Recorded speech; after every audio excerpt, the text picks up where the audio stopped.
What's going on, guys? Mech Ish here from the Spider-Man Legends Sandman Build-A-Figure wave. I have Shocker. Let's do it. Level 138 in progress.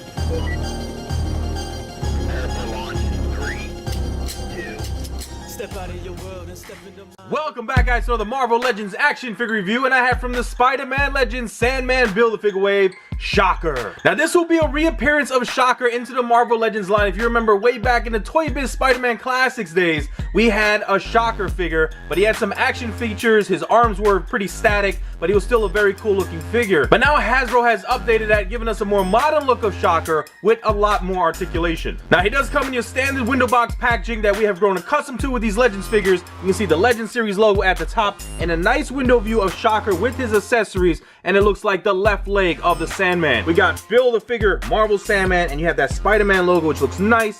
At the bottom, Marvel Spider-Man, Marvel Shocker. On both sides of the packaging, you have the exact same artwork of the Shocker using his abilities. And at the back, you have another awesome looking image of the action figure posed up using his accessories. We got the Marvel Legends series logo at the top left, and then it says Herman Schultz suits up in battle armor that produces intense shockwaves, earning him the notorious name Shocker. And of course, towards the bottom, you can see the entire lineup needed to build this Sandman Build-A-Figure. Check out my reviews I've already done, and I have a lot more on the way. Alright, let's take Shocker outside of this box, and let's see what he's all about. So here is Shocker outside of his packaging, standing at 6 1/4 inches in height, and he's reusing a lot of that Bucky Cap body mold that we have seen so many times in the Marvel Legends collection. And although I do like the costume design, I do have some issues with the paint applications and those accessories we have already seen frequently used with figures like Wonder Man and Havoc. Of course, he comes with the left leg of the Sandman Build-A-Figure, but let's take a closer look at Shocker. Now, as I mentioned before, the Shocker is using the same body that we have seen used several times in the Marvel Legends line. Now, I don't have a problem with this body mold. I like all of the sculpted musculature. I think it looks pretty cool, but I can't be upset at Marvel Legends because they have already incorporated a bunch of newly molded bodies, like with Jacko and with Spider UK. But the problem I have with the use of this body mold is that it is way too tiny in comparison with his head. I mean, they gave Shocker such a humongous head, and you can see it in comparison with his upper torso. Now, even though his head is very large, there are a lot of cool features, especially those pearlescent eyes that are painted all within the sculpt. And you can see one of his eyes are sculpted in a lot wider than the other one, and you have a decent application of the black outlining each eye. I do like the way they sculpted the bulge of his nose, his cheeks, and his ears to show that there is somebody underneath the mask. And they even added a nice sculpted layer to the top of his mask with that little arrow point at the bottom leading all the way towards the back, kind of like a mohawk for his mask. Now, I really like this costume design, and I'm a big fan of the maroon and the orange blending well together, but they had a little issue with the paint applications here, where the top of that mask was supposed to be done all in maroon, but the maroon has slipped over onto the side of his mask. As you can see, it's a little uneven and well over the sculpt.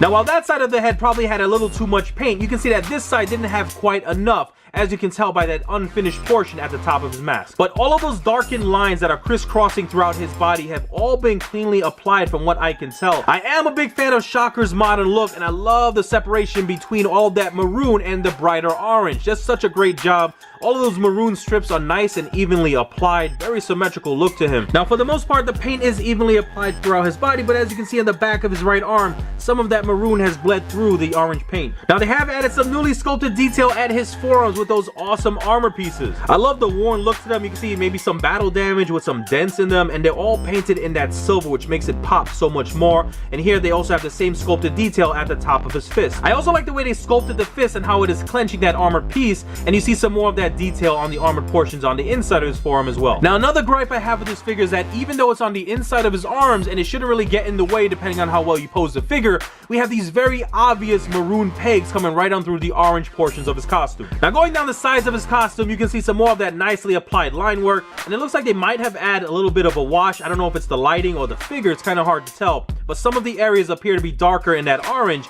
and then brighter in certain areas. Now, going down his legs, you can see some more of that nice separation between the maroon and the orange parts. Love the sculpt of these muscular thighs. Unfortunately, I do have a little bit of a paint defect on his left thigh with some of that orange bleeding through the maroon. Now, this is the reverse of what we saw with the inside of his arms, where this time around we have the orange pegs coming on through all of that dark maroon. And then we get to his armored knee pads. Now, take a look at the armor again up top and how well painted that is. Nice sculpted detail, painted in that silver, looks awesome. Now take a look at his knee pads. Now I'm really not sure if these are supposed to be knee pads or just a little bit more armor, but they should have really been painted in the same kind of silver as we saw up top. Here it's just done in a gray molded plastic. I mean, the sculpted detail is okay, but it's really nothing special going on there at his knees. And then you have some more of that nice sculpted muscular detail going all the way down his legs. You can see it's all done in a maroon, and then we have his boots. So even though we have seen these blast effects used before with figures like Wonder Man and Havoc, and I'm sure this isn't the last time we'll see them being used, they are awesomely sculpted and painted. They're pretty much done in a translucent plastic, but as you can see, you have some of that yellow and that darker orange painted over it, which just makes them look so realistic and gives it that fiery effect. The problem is, this is Shocker, and he does vibrational waves. He doesn't really have any fiery effect powers. So even though I think these effects look awesome, they'd be much more appropriate for another character in the Marvel Universe, maybe somebody like Sunspot.